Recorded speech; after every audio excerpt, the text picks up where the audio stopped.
Olá, RN! Seja muito bem-vindo a mais uma aula. Nessa aula, nós vamos aprender um pouco mais sobre a retenção urinária, uma temática muito importante e essencial de sabermos ao irmos para a NCLEX.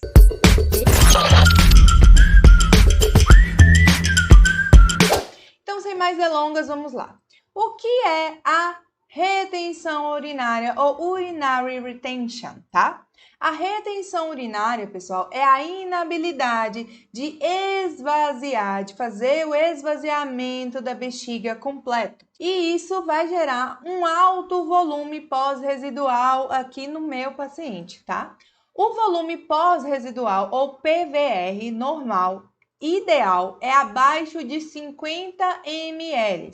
Um paciente que começa a apresentar ali acima de 70 ml, 75 ml, já tem um grande volume pós-residual ali na sua bexiga, tá? E isso pode caracterizar-se como uma retenção urinária. Quais são as causas? As causas da retenção urinária são várias. Então, a primeira delas aqui, cirurgias, tá? Pós-operatórios, quando há algum tipo de trauma uretral, tá?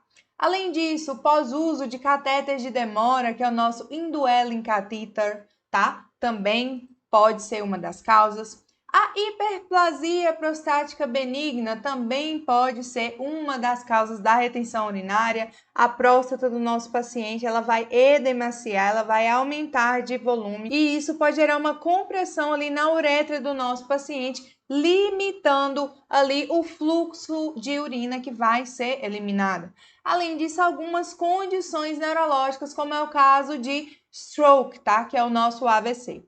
Além dessas situações, podemos ter a influência de medicamentos, tais quais opioides, como morfinas, hidromofonas, anticolinérgicos, que vão atuar lá nos receptores muscarínicos, reduzindo a quantidade de secreção no nosso organismo, como é o caso do ipatrópio, do caso da atropina, tá? Os antidepressivos tricíclicos, como é o caso da amitriptilina, da imipramina, e alguns medicamentos antiparkinsonianos que têm esse efeito anticolinérgico. O que a gente precisa saber ao irmos para a prova do NCLEX? A gente precisa focar nos sinais e sintomas. Então, quais são os sinais e sintomas aqui da nossa retenção urinária? O paciente tem essa dificuldade, essa incapacidade de urinar. Ele pode apresentar dor ou desconfortos abdominais. Ele vai apresentar aquela sensação de bexiga cheia mesmo após ter feito algum tipo de eliminação, mesmo após ter feito xixi, tá? Ele pode apresentar essa dificuldade em iniciar a urinação, essa dificuldade em iniciar a micção. Isso está muito associado, especialmente a pacientes que possuem a hiperplasia benigna da próstata. Essa presença de gotejamento pós-micção também.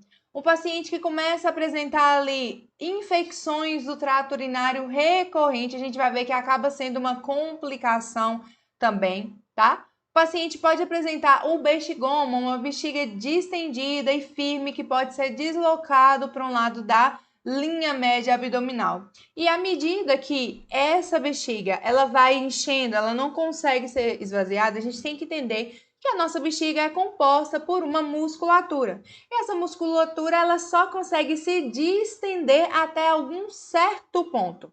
Então, quando a gente tem uma bexiga que está extremamente cheia, pode acontecer ali uma micção por transbordamento, ou seja, o paciente está com a bexiga tão cheia, com tanto volume, que esse volume força as paredes da bexiga do nosso cliente, gerando essa incontinência por transbordamento. Então, normalmente, o paciente ele vai apresentar ali 25 a 50 ml de urina eliminada em intervalos frequentes ali. Além disso, essa urina residual, normalmente que vai acontecer quando o paciente precisa passar por um cateterismo pós-miccional em quantidades superiores a 50 ml, que foi aquilo que eu falei anteriormente. As complicações disso daqui estão relacionadas ao quê? A distensão da bexiga, infecções do trato urinário frequentes. E vamos lembrar que a gente tem aqui uma região que tem grande chance de colonização por bactérias. Então, há sim essa chance de infecção urinária frequente. O paciente pode apresentar uma pielonefrite, pode haver uma evolução dessa infecção, chegando ali às regiões renais. Pode haver uma sepse, além disso, uma hidronefrose. Houve tanto volume, mas tanto volume dentro da bexiga que ele começou a extravasar, a retornar, por exemplo, ali através do ureter para os rins do nosso cliente, tá? Então, isso aqui é muito importante. E também uma complicação que é essa skin breakdown. O que é isso? A pele acaba ficando sensível, altas chances de lesões ali em região de períneo e decorrência desse extravasamento de urina que pode acontecer. E essa urina ela é extremamente ácida, essa acidez ela não foi propícia para ficar em contato com a nossa pele ali o tempo todo, certo? Qual que vai ser o diagnóstico da retenção urinária? O diagnóstico da retenção urinária pode ser feito através ali do bladder scan. Então, é um ultrassom que vai ser colocado ali na região suprapúbica do paciente que vai conseguir fazer essa medição, esse measurement, para ver a quantidade de volume pós-residual que o nosso paciente estará apresentando ali na bexiga, tá? E qual é o tratamento, Dani? Qual é o tratamento? O tratamento, gente, ele vai depender da causa inicial da obstrução. E ele pode ser de cunho cirúrgico, de cunho farmacológico e de cunho não farmacológico. Então, quais são as opções aqui? A gente vai pensar sempre do menos invasivo para o mais invasivo, tá? Então, as intervenções não farmacológicas. Primeira coisa, posicionamento e ambulação desse nosso paciente. Então, nós vamos ajudar o cliente a usar o banheiro, a bedside commode ou o urinol também. Prover privacidade para o cliente. Então, puxar a cortina, fechar a cortina, levar o cliente ali ao banheiro, encostar a porta, tá?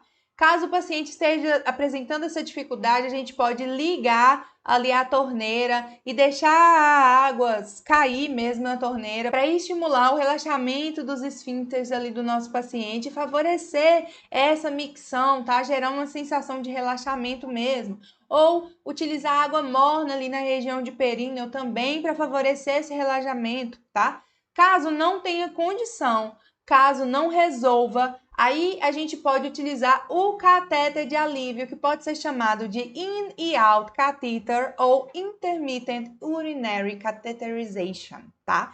Então, o paciente pode usar aquele catéter de alívio, a sondinha de alívio, para eliminar esse excesso de fluido. Outra opção aqui agora já vem para o tratamento farmacológico. O tratamento farmacológico, ele pode incluir alguns medicamentos, como alfa-bloqueadores, como anticolinéticos, que podem ser usados para relaxar os músculos da bexiga e reduzir a obstrução também, tá? Então, tais quais o betanesol, teraxocina, tansulosinas e as finasterida. Cada medicamento desse, pessoal, ele vai ser direcionado à causa de base. Então, na teraxocina, tansulosina e no finasterida, a gente vai usar muito frequente quando o nosso paciente ele tem uma hiperplasia benigna da próstata, por exemplo, porque essas medicações elas vão agir na região de próstata, tá? Então, a gente vai falar logo nos próximos vídeos acerca de cada um desses medicamentos aqui. E qual o tratamento cirúrgico? O tratamento cirúrgico para isso aqui vai depender mais uma vez da condição. Se tiver havendo algum tipo de obstrução, vai ser necessário fazer essa desobstrução do canal, talvez fazer ali um desvio, tá? Para que, de fato, o paciente consiga fazer essa micção, tá? E quais, Dani, são as intervenções de enfermagem? As intervenções de enfermagem, elas vão variar. A gente sempre vai avançar do menos invasivo para o mais invasivo. Então, a gente começa com a palpação da bexiga para verificar ali se o meu cliente está com uma bexiga distendida, se não está com uma bexiga distendida, por exemplo, tá? A gente começa com posicionamento e ambulação, incentivar o cliente a sair da cama, como a gente falou anteriormente. Depois pode ser feito o scanner de bexiga, tá? O scanner de bexiga vai mostrar pra gente novamente a quantidade de urina retida na bexiga. E se tiver um volume maior que 100 ml ali retido na bexiga, vai ser necessária alguma intervenção mais rápida, como já a colocação do catéter de in e out, e dependendo da necessidade do cliente, ele pode ter a necessidade de fazer um catéter de demora, que é o indwelling catheter, tá? Sempre reportar o healthcare provider se a gente tem um grande volume ali de urina retida. E depois que a gente fez esse scanner de bexiga para averiguar o volume residual, a gente pode vir com um catéter de alívio, que é o in and out. Aqui a gente tem uma orientação importante que você precisa saber e que os bancos de questão gostam muito de cobrar. Quando o cliente tem uma bexiga que está extremamente distendida, com um grande volume, esse grande volume, no momento que a gente coloca ali o catéter in e out, esse grande volume pode sair de maneira muito rápida. E isso pode gerar sinais de hipotensão, a blood pressure baixa, sinais de bradicardia no nosso cliente, tá? Então, isso aqui é muito importante, ok? Outra coisa, caso o nosso paciente esteja em uso de um catéter de demora, que é o nosso catéter indwelling. A primeira coisa, a gente precisa pensar no posicionamento deste catéter, tá, pessoal? Então, a bolsa coletora, ela sempre vai estar abaixo do nível da bexiga do cliente. A gente está pensando em uma drenagem por gravidade. Então, nunca pendurar a bolsa no alto da maca, pendurar a bolsa na parte de cima da cadeira de rodas do cliente, tá? E caso esse paciente que está em uso de sonda apresente uma retenção, a gente precisa observar por que não está saindo. A gente tem a presença de algum coágulo, a gente tem a presença de alguma obstrução, a gente tem a presença de alguma dobra ali no caminho da sondagem. Tudo isso a gente vai monitorar. E aqui eu tenho uma dica para vocês que é importante e que tem caído, que cai em alguns bancos de questões que a gente viu, tá? Quando a gente tem a inserção de um catéter urinário, especialmente ali em mulheres, caso esse catéter seja inserido no orifício errado, como por exemplo, ele seja inserido lá no canal vaginal da mulher, o que precisa ser feito? Você não vai mexer no catéter que você inseriu errado. Então, abandone o catéter lá no local por enquanto. Volte, pegue um novo kit, faça uma nova cateterização da paciente. Depois disso, você vai remover o kit errado.